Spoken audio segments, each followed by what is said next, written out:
वणक्कम पूर्वोत्तर। प्रभा साक्षी news network के खास कार्यक्रम में आप सभी का स्वागत है। जनहित के लिए सरकार की आलोचना करने में के अन्नामलाई यह नहीं देखते कि वह अपनी ही पार्टी की केंद्र सरकार को घेर रहे हैं।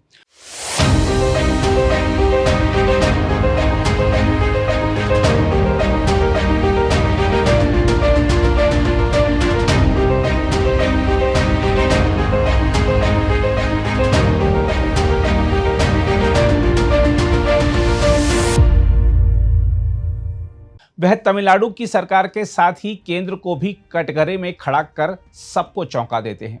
उनके दो ताजा बयान इस बात का संकेत हैं कि तमिलनाडु की राजनीति में वह केवल दलगत सीमाओं तक सीमित नहीं रहना चाहते, बल्कि जनता से जुड़े मुद्दों को उठाकर अपनी अलग पहचान चाहते हैं। चाहे मामला भाषा नीति का हो या फिर विद्यालयों में बच्चों को दिए जाने वाले मध्याह्न भोजन का, अन्नामलाई ने दोनों ही विषयों पर खुलकर सवाल उठाए हैं।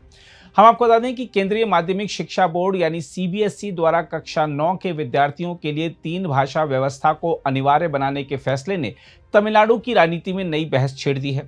बोर्ड ने 15 मई को जारी अधिसूचना में कहा कि चालू शैक्षणिक सत्र से ही कक्षा 9 में तीसरी भाषा पढ़ना अनिवार्य होगा। इससे पहले अप्रैल में जारी अधिसूचना में इसे वर्ष 2029-30 से लागू करने की बात कही गई थी।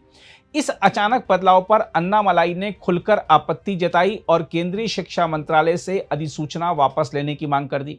अन्नामलाई ने कहा कि यह फैसला विशेष रूप से तमिलनाडु के अभिभावकों के लिए झटके जैसा है। उन्होंने कहा कि विद्यार्थियों पर अचानक नई भाषा थोपने से बच्चों पर अतिरिक्त दबाव पड़ेगा और उनकी पढ़ाई पर प्रतिकूल असर पड़ेगा। उन्होंने यह भी याद दिलाया कि पहले केंद्र ने खुद वर्ष 2029-30 से इस व्यवस्था को लागू करने का आश्वासन दिया था, इसलिए सरकार को अपनी प्रतिबद्धता का सम्मान करना चाहिए।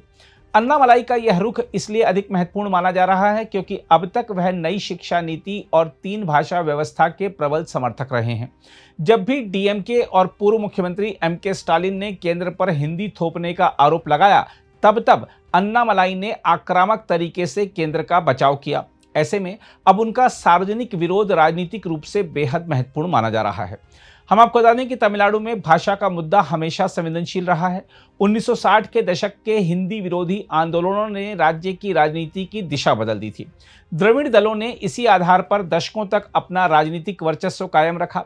आज भी यदि कोई कदम तमिल पहचान पर हमले की तरह दिखाई देता है तो वह तुरंत राजनीतिक और भावनात्मक विवाद बन जाता है। डीएमके और एआईएडीएमके काफी लंबे समय से भारतीय जनता पार्टी को उत्तर भारत की पार्टी बताकर तमिल पहचान के लिए खतरा बताते रहे हैं। अन्नामलाई ने तमिलनाडु की राजनीति में आने के बाद भारतीय जनता पार्टी की छवि को स्थानीय रंग देने का प्रयास किया। उनका उद्देश्य यह दिखाना रहा कि पार्टी केवल बाहरी विचारधारा नहीं बल्कि तमिल आकांक्षाओं की भी प्रतिनिधि बन सकती है। लेकिन नई शिक्षा नीति और भाषा व्यवस्था जैसे मुद्दों पर यह संतुलन कठिन हो जाता है। यदि पार्टी खुलकर 3 भाषा व्यवस्था को आगे बढ़ाती है तो विरोधी दल हिंदी थोपने का आरोप और तेज कर देते हैं। यही कारण है कि अन्नामलाई ने नीति का विरोध करने की बजाय उसके क्रियान्वयन के तरीके पर सवाल उठाए। उन्होंने कहा कि समस्या बहुभाषी शिक्षा नहीं बल्कि जल्दबाजी और प्रशासनिक दबाव है। इस बीच इस विवाद ने न्यायिक मोड़ भी ले लिया है। उच्चतम न्यायालय ने राष्ट्रीय शिक्षा नीति के तहत कक्षा 9 में लागू की गई 3 भाषा व्यवस्था को चुनौती देने वाली याचिकाओं पर सीबीएसई और केंद्र सरकार को नोटिस जारी किया है। प्रधान न्यायाधीश की अगुवाई वाली पीठ ने दोनों पक्षों से 4 सप्ताह के भीतर जवाब मांगा है। मामले की अगली सुनवाई 15 और 16 जुलाई को होगी। इससे स्पष्ट है कि भाषा विवाद अब केवल राजनीतिक नहीं बल्कि संवैधानिक बहस का भी विषय बन गया है।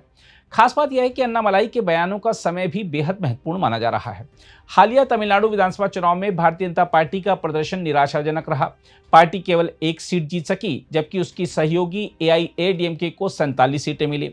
चुनाव से पहले ही एआईएडीएमके ने कथित तौर पर अन्नामलाई को किनारे करने की मांग की थी ताकि दोनों दलों के बीच गठबंधन आसान हो सके। बाद में भारतीय जनता पार्टी ने उन्हें प्रदेश अध्यक्ष पद से हटा दिया और विधानसभा चुनाव में भी मैदान में नहीं उतारा। पार्टी नेतृत्व ने कहा कि संगठन में उनकी क्षमताओं का उपयोग राष्ट्रीय स्तर पर किया जाएगा। सूत्रों के अनुसार अन्नामलाई खुद भी इस बात से असहज थे कि पार्टी एआईएडीएमके पर अत्यधिक निर्भर दिखाई दे रही थी। उनका मानना था कि भारतीय जनता पार्टी को तमिलनाडु में स्वतंत्र राजनीतिक शक्ति के रूप में विकसित होना चाहिए।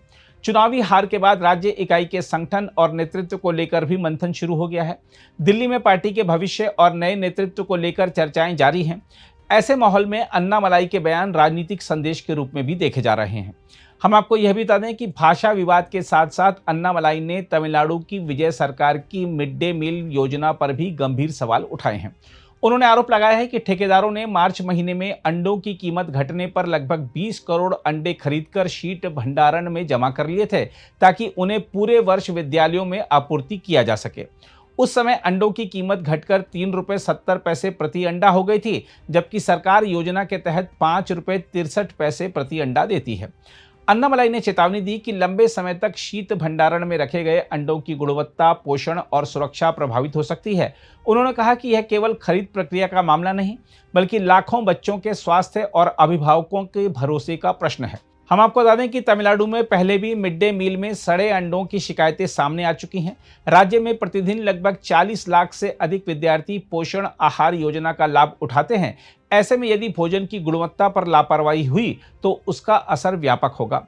अन्नामलाई ने साफ कहा कि बच्चों को दिए जाने वाले भोजन की गुणवत्ता में किसी प्रकार की लापरवाही स्वीकार नहीं की जा सकती।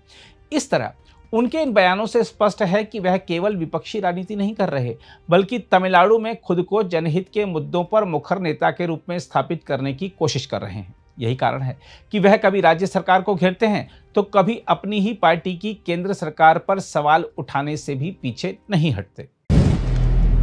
अगर आप भी लेना चाहते हैं देश दुनिया की तमाम जानकारी तो आज ही सब्सक्राइब करें हमारे चैनल को। साथ ही नीचे दिए बेल आइकन को जरूर दबाएं ताकि हर अपडेट आप तक पहुंच सके।